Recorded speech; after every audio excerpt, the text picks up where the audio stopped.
tím akorát starosti. Když máš moje děcko, bolí to.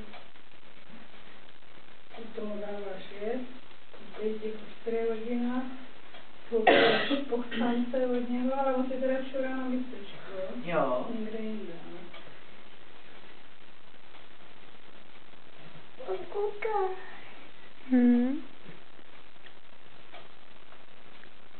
No, není to dobrý, no.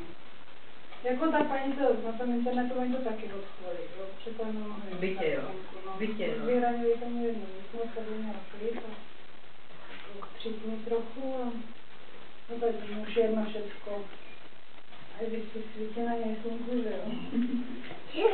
Jak ty nepište? Chodí za náma jak pes. To si nic neudělá, ale a to si ani nevšimne,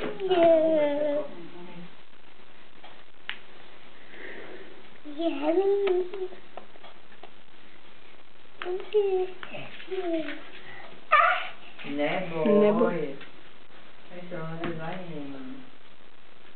Už asi nechce, dej mu to. Já nechce. Dej mu to Nech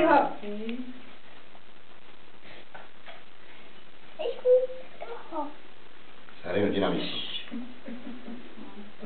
Mám furt okus, jí teda chlupičku. Jde se. Ale třeba jako mu dá, aby ne? Pít ne, nebo ne?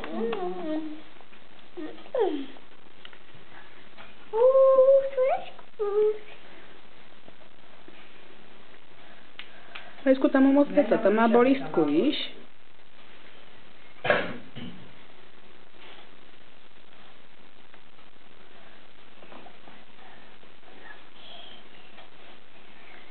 Já říkám nějak to, že zbyl tak strašně rychle to staví víčka doma. To mají takhle jako těhle začít.